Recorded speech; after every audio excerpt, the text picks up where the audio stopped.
L'association a pour but de monter un projet donc de collectif d'hébergement, un lieu d'hébergement pour des jeunes en difficulté, des jeunes adultes, donc plus de 18 ans, 25 ans, 26 ans, voilà, pas de limite. L'idée étant sur ce lieu-là de vie, de les accueillir, de les héberger 24 heures sur 24 et de leur permettre aussi de construire un projet professionnel en lien avec les éco-activités. Mais le lieu de vie qu'on va créer est quand même un lieu de vie aussi où on va avoir, ça regorge d'idées, quoi. C'est vraiment, voilà, c'est l'énergie libre, c'est les alternatives, c'est les éco-constructions, c'est tout ça. C'est la permaculture. Et alors toutes les personnes qui sont intéressées par rapport à ça, faut vraiment pas hésiter non plus à nous contacter, quoi. Là, pour l'instant, on est affilié à la Ligue de l'enseignement. On est affilié aussi au pôle de développement économie sociale et solidaire de Lorient. Sur toute la Bretagne, il y a Emmaüs qui fonctionne un peu sur ce modèle-là. Il y a l'association du Père Jaouen qui a vraiment inspiré le projet. Oui. Mais autrement, sur la Bretagne, il n'y a pas d'autres structures d'hébergement et d'accompagnement renforcées pour des jeunes. Et c'est un gros manque. Ce sont les professionnels, ce sont les acteurs de terrain qui nous le disent. Alors l'événement qu'on a fait aujourd'hui, en fait, c'était tout simplement une visite des jardins des Citelles, qui est à faire découvrir en fait un jardin botanique. Et du coup, grâce à cette visite, on accueillait un certain nombre de gens à qui on faisait découvrir le projet. Et voilà, c'était vraiment faire parler de nous, promouvoir l'association, faire comprendre ce qu'on fait, trouver des nouveaux adhérents, trouver des adhérents qui trouveront d'autres adhérents.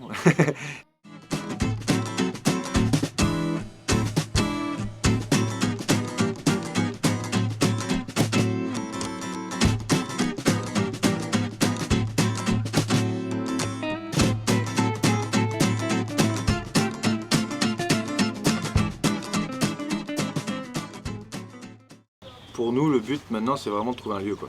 C'est vraiment le gros point sur lequel on veut se pencher. Bon, on se penche depuis le début de toute manière, mais c'est surtout, alors nous après on recherche plus au niveau Cocopac, donc le pays de Quimperlé, le côté de Lorient, pays du Roi Morvan. Après bien entendu on est ouvert, même si c'est plus loin, il n'y a pas de souci là-dessus. Donc l'idéal ce serait une ferme en fin d'activité, comportant des bâtiments et suffisamment de terres agricoles. On n'a pas besoin de beaucoup, mais 5-7 hectares, ce serait génial déjà pour commencer. Puisqu'on veut faire du maraîchage bio, agroécologie, permaculture. Et donc voilà, il faut quand même des terres.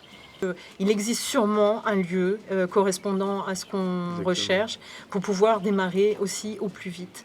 Parce que là, à l'heure actuelle, il y a des tas de jeunes qui sont dans la rue et qui ont besoin de ce genre de structure. Je crois que chaque personne a dans son entourage un jeune qui va mal, se pose des questions aussi sur l'avenir de la société en elle-même.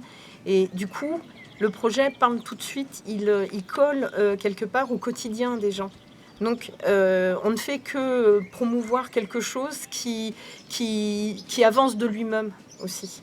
L'aventure, là, depuis qu'on l'a commencé, il y a des hauts et des bas, hein, comme dans toute chose. Mais qu'est-ce que c'est bien enrichissant de voir toute une équipe qui se relève les manches pour croire à l'utopie et qui essaye de la concrétiser.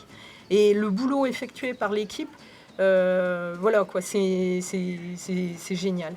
De voir que d'autres personnes accrochent comme ça, je me dis bienvenue quoi. Bienvenue, et plus on sera de personnes à croire à ça, plus il y aura de chances que non seulement ce projet-là se réalise, mais que les choses bougent aussi au niveau sociétal.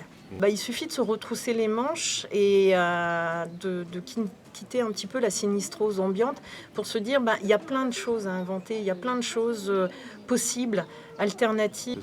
Nous ne sommes pas des êtres impuissants, nous sommes des êtres créatifs et on y va.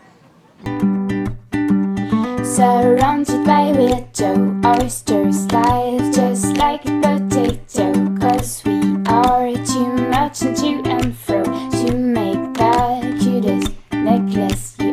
so